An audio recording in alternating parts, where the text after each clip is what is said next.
Hi friends, நம்ம விஜய் மல்லி ஸ்டோரியில் வந்து பார்த்தீங்கன்னா இப்போ வெண்பா வந்து கிடச்சிருவாங்க அப்படிங்கிற மாதிரி நிறைய விஷயங்கள் போயிட்டு இருந்துச்சு. பட் ஆனால் 100% வந்து இந்த பார்த்தீங்கன்னா எபிசோடில் இன்றைக்கோ நாளைக்கோ எபிசோடில் காமிச்சிடுவாங்கங்கிற மாதிரி நிறைய விஷயங்கள் வந்து தூண்டுதலாக இருக்குது. மெயினாக இந்த ப்ரோமோ பார்த்தீங்க அப்படின்னா மல்லியும் வந்துட்டு எவ்வளவோ ட்ரை பண்ணுறாங்க. பட் ஆனால் வெண்பாவை வந்து பார்க்கவே முடியலன்னு சொல்லிட்டு கோயிலெல்லாம் போயிட்டு அதுக்கான யாகம் ஏதாவது பண்ணணும், வேள்வி பண்ணணும்னு நினச்சிட்டு இருக்காங்க. பட் ஆனால் வந்துட்டு இதுக்கான பேரண்ட்ஸ் மட்டும்தான் வந்து பண்ண முடியுங்கிற மாதிரி வந்து அந்த ஐயரும் வந்துட்டு மல்லிகிட்ட போராடிட்டு இருக்காரு. ஸோ அதுக்கு முன்னாடியே பெரிய ஒரு இன்சிடென்ட் நடந்திருக்கு.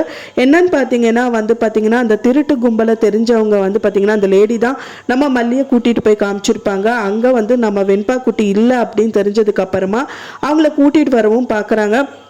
அப்படி இருந்தும் மல்லி வந்து பார்த்தீங்கன்னா அங்கே கேட்டில் போயிட்டு அடிச்சுட்டு நான் உங்களை என்ன பண்ண போகிறேன் பாரு அது இதுன்னு சொல்லிட்டு சொல்கிறாங்க.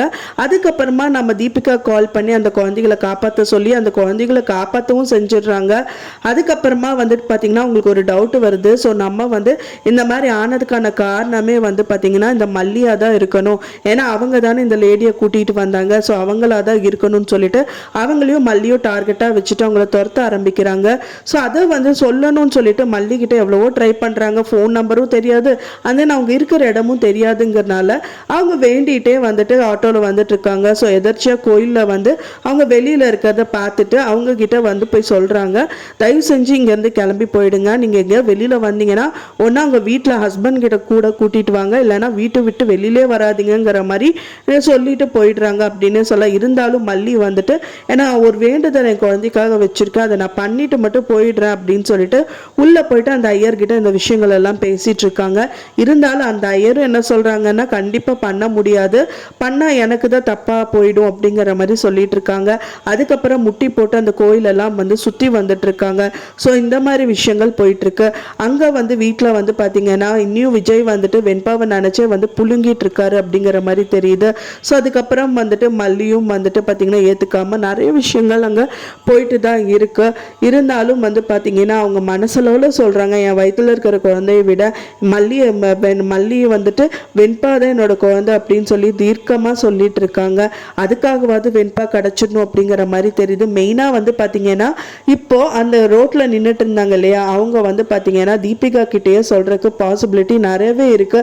ஏன்னா நல்ல வேலை அவங்கள கூட்டிட்டு போகாம விட்டுட்டாங்களே. அந்த ப்ரொமோல காமிச்சு பார்த்தீங்கன்னா அந்த பொண்ணை வந்து பார்த்தீங்கன்னா அந்த ரவுடிக 2 பேர் வந்துட்டு கத்தி காமிச்சு மிரட்டிட்டு தான் போறாங்க.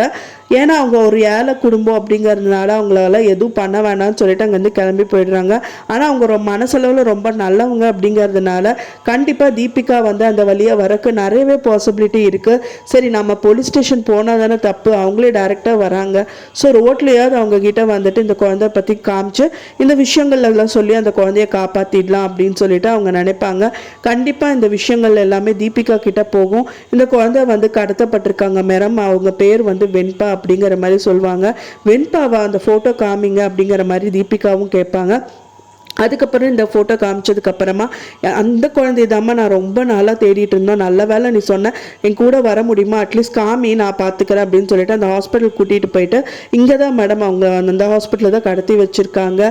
ஸோ நீங்கள் போய் எப்படியாவது அந்த குழந்தைய காப்பாற்றிடுங்க, நான் வந்தால் பிரச்சனையில் போய் முடிஞ்சிடும், நான் வேலையே நான் ரிசைன் பண்ணிட்டேன். அவங்க இருக்கிற ஹாஸ்பிட்டலில் முக்கால்வாசி பேர் வந்து பார்த்தீங்கன்னா எல்லாமே வந்து தப்பான பர்சன் தான், அதனால தான் எனக்கு இந்த ஹாஸ்பிட்டலில் ஒர்க் பண்ணவே எனக்கு பிடிக்கல, எப்படியாவது அந்த குழந்தைய காப்பாற்றி போதும் அப்படின்னு மட்டும் நான் நினைச்சேன், தயவு செஞ்சு அந்த குழந்தைய காப்பாத்திடுங்க மேடம் அப்படிங்கிற மாதிரி சொல்லுவாங்க. கண்டிப்பா வந்து வெண்பா வந்து தீபிகா மூலியமா காப்பாத்துறதுக்கு நிறையவே பாசிபிலிட்டிஸ் இருக்கு. அப்படியே இல்லாட்டாலும் மல்லியை பார்த்து சொல்றதுக்கு நிறையவே வாய்ப்புகள் இருக்கு. ஏன்னா அவங்க யூடியூப் ரன் பண்ணிட்டு இருக்காங்க. ஸோ அப்படி இருக்கும்போது அவங்க அம்மா அப்பா போட்டோ வீடியோஸ் எல்லாமே அதில் ஷேர் பண்ணியிருப்பாங்க. ஸோ அதனால வந்து பார்த்தீங்கன்னா அந்த குழந்தை ஷேர் பண்ணும்போது வந்துட்டு அவங்க மைண்ட்ல இருந்திருக்கும், ஓ இந்த வீடியோவில் இருக்கிறது அவங்க அம்மா அப்பா தான் இருக்கும், ஸோ அவங்க தான் இவங்க போல இருக்கு, இவங்க கிட்ட சொல்லிடலாம் அப்படின்னு கூட சொல்றதுக்கு நிறையவே பாசிபிலிட்டி இருக்கு. எப்படியோ இந்த சீரியல்ல வந்து பாத்தீங்கன்னா நம்ம வெண்பா குட்டி கூடிய விரைவிலே கண்டுபிடிச்சிடணும் அப்படிங்கிறது எல்லாரோட எண்ணமும். ஸோ வெயிட் பண்ணி பார்க்கலாம் ஃப்ரெண்ட்ஸ் என்ன நடக்க போகுது அப்படின்னு சொல்லிட்டு. நான் சொன்ன இந்த தகவல் உங்களுக்கு பிடிச்சிருந்தா மறக்காம லைக் பண்ணுங்க, ஷேர் பண்ணுங்க, கமெண்ட் பண்ணுங்க, சப்ஸ்கிரைப் பண்ணுங்க. மேலும் இன்னொரு மல்லி சீரியல் அப்டேட்டோட நெக்ஸ்ட் மீட் பண்றேன். தேங்க்ஸ் ஃபார் வாட்சிங் மை டியர் ஃப்ரெண்ட்ஸ். நெக்ஸ்ட் வீடியோல பார்க்கலாம்.